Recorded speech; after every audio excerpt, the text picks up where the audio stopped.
बिस्मिल्लाहिर्रहमानिर्रहीम, अस्सलाम वालेकुम। मेरा नाम डॉक्टर अहमद जियाज़ है और मैं right institute of mind science Ahmedabad से आपसे मुखातब हूँ। आज हम आपको ऐसे 12 इफेक्टिव जो है वो टाइम मैनेजमेंट की जो प्रिंसिपल्स है वो बताएंगे। अगर हम उनको अपनी ज़िंदगी में जो है वो लेके आ जाएँ तो हमारा जो वक्त है वो उसकी जो कदर व कीमत है उससे हम जो है मुस्तफ़ीद हो सकते हैं। सबसे पहले जो है कि हमें ये डिटरमाइन करना होगा और इस बात को डिफ़ाइन करना होगा कि अर्जेंट क्या है और इम्पोर्टेंट क्या है। क्योंकि समटाइम इस तरह होता है कि जो इंपॉर्टेंट काम होते हैं हम उनको छोड़ देते हैं और अर्जेंट के चक्कर में हम आम जो फजूल से काम है उनको करते रहते हैं। तो सबसे पहले ये हमने ये डिफ़ाइन करना है कि कौन से काम ऐसे हैं जो सबसे पहले करने हैं और कौन से काम जो है वो आम हैं। अगर हम ये कर लें तो फिर हमें अंदाज़ा हो जाएगा कि कौन से काम जो हैं वो हम उसको किस हिसाब से जो है वो कर सकते हैं। ये पहला प्रिंसिपल है। दूसरा ये कि डोंट ओवर कमिट। आप कुछ लोगों से ऐसे मिलते होंगे, वो बड़ी अच्छी पोस्टों में होते हैं और लेकिन वो हर वक्त हर बंदे को हाँ कर रहे होते हैं कि जी मैं ये भी कर दूंगा, मैं वो भी कर दूंगा। तो ये जो ओवर कमिटमेंट है आपकी, ये जो है आपकी टाइम को जो है वो बर्बाद करती है। उसकी बेसिक रीज़न ये है कि बजाय आप 1 घंटे में जो फॉर एग्जांपल आप 3 काम कर सकते हैं, लेकिन आप 12 जो वक्त है लोगों से वादा कर लेते हैं, तो ज़ाहिर है आप एक काम भी नहीं कर सकते। एक तो ये है। उसके बाद ये है कि have plan for your time. आप अपने वक्त को किस तरतीब के साथ गुजारेंगे या किस प्लानिंग के साथ गुजारेंगे, ये हमारे पास अगर होगी तो हम अपने वक्त को जो है वो बेहतर तरीके से गुजार देंगे। देखिए, चाहे अमीर हो या गरीब हो, घंटे उसके पास 24 ही होते हैं, लेकिन ये कि हम उसको किस तरह इस्तेमाल करते हैं ये मुनसर है हमारे टाइम की जो अफदियत है। और फिर एक और ख़ास बात है कि हम अगर अपने टाइम को अगर प्लान करते हैं तो उसमें जो अनएक्सपेक्टेड चीज़ें हैं उनके लिए हमारे पास कोई टाइम नहीं होता। आप देखें, दुनिया में जितने भी वाक़यात होते हैं हमारी मर्ज़ी के मुताबिक तो नहीं होते। अगर मैंने एक चीज़ को प्लान किया कि जी मैं ये 12 घंटे इस तरह गुजारूंगा, तो उस दौरान कोई ऐसा वाक़या हो सकता है, किसी की डेथ हो सकती है, कोई इस तरह का इवेंट हो सकता है, या कोई मतलब है कि अनएक्सपेक्टेड जो चीज़ें हो सकती हैं, तो उसके लिए भी हमारे पास टाइम होना चाहिए कि हम उनको भी उसी टाइम के दौरान जो है वो मैनेज करना हमें आता हो। और फिर एक और बात यह है कि हम जो चीज़ें हैं उनको हैंडल करना सीखें और जो चीज़ें हैं वो एक वक्त में एक ही चीज़ करें। आप देखें कि आप एक बैक वक्त गाड़ी चला रहे हों और साथ आप मोबाइल पर टेक्स्ट कर रहे हो तो आप नहीं कर सकते, आपका एक्सीडेंट होगा। इसलिए अगर आप चाहते हैं कि ज़िंदगी में तरक्की करें और अपने टाइम को जो है वो बेहतर तरीके से जो है वो मैनेज करें, तो एक वक्त में एक काम करें। हमने एक वक्त में 10 काम खोले होते हैं और एक काम भी जो है वो प्रॉपरली हम नहीं कर सकते। और ये इंसान आपने बहुत सारे लोग देखे होंगे कि वो आपको लगेगा कि वो बहुत ज़्यादा बिजी होते हैं, लेकिन उनका नतीजा जो है वो बिजीनेस तो ज़रूर होता है लेकिन बिजनेस नहीं होता।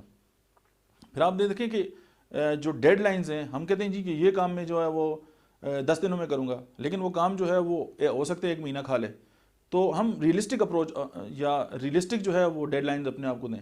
अब जो काम जो है वो 15 दिनों में हो सकता है, वो एक मतलब मुमकिन है वो 2 दिनों में हो ही नहीं सकता। तो अगर मैं अपने आप को 2 दिन का जो है वो टाइम देता हूँ, तो जब 2 दिनों में नहीं करता तो मैं ज़ाहिर फ्रस्ट्रेटेड हो जाऊँगा और ज़ाहिर है मैं ज़हनी तौर पर डिस्टर्ब होऊंगा। तो हमारे लिए भी ये एक अप्रोच है कि हम इसको इस तरह करें। फिर ये है कि हमारे जो गोल्स हैं वो हम सेट करें, अपनी ज़ात के लिए भी और अपने वक्त के लिए भी।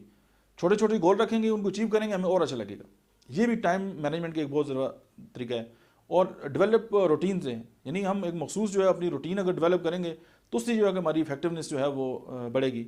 अब एक इफेक्टिवनेस होती है और एक होती है एफिशिएंसी। इफेक्टिवनेस का मतलब है कि फॉर एग्जांपल आपने अपने घर में एक माली रखा है और उसका काम जो है वो आपकी जो गार्डन है उसकी देखभाल करना है। तो आप आते हैं, वो आपको बड़े सलाम करता है, आपकी गाड़ी की भी सफाई करता है, सारा कुछ करता है, गार्डन का ख्याल नहीं करता। तो आपका क्या ख्याल है, आप महीने के बाद उसको छोड़ेंगे जॉब पे? नहीं। उसकी वजह कि जिस काम के लिए आपने उसको रखा था उसने वो काम नहीं किया। तो हम ये देखें कि हम अपना वक्त को जो है वो जिस काम के लिए हमने उसको रखा है, हम वो उसी टाइम में वही काम करें। अब ऐसा नहीं है कि वक्त तो हमने किसी और काम के लिए रखा है और हम काम कोई और शुरू कर दें, तो ये टाइम मैनेजमेंट नहीं होगी और टाइम हमारा ज़ाया होगा। उसके बाद हम ये देखें कि जो डिस्ट्रक्शंस हैं वो हम अपनी ज़िंदगी से जो उतार दें। फॉर एग्जांपल आपने काम स्टार्ट किया और उसके बाद आप जो सोशल मीडिया पे इन्वॉल्व हो गए और आप सारे फजूल कामों में शुरू हो गए, लेकिन आपके जो मेन काम था वो आपने नहीं किया। फॉर एग्जांपल एक बंदा है, वो अपने बच्चे की शादी करना चाहता है और करोड़ों रुपये खर्च कर देते हैं, लेकिन उसका निकाह नहीं जो है पड़ा था, तो क्या शादी होगी? नहीं होगी। तो जो मेन काम है वो आप फर्स्ट टाइम करें, उसके बाद बाकी मामला हैं उनको देखते रहें। तो आप मेन जो आपकी जो मतलब है कि जो थीम है या कोर है आपकी जो टाइम मैनेजमेंट का, आपके सामने अगर वो होगा तो फिर ये जो डिस्ट्रक्शन है या वो चीज़ें जो आपको अपने मेन फोकस या अपना जो मेन आपका गोल है उससे हटाती हैं, और आप उनको छोड़ देंगे।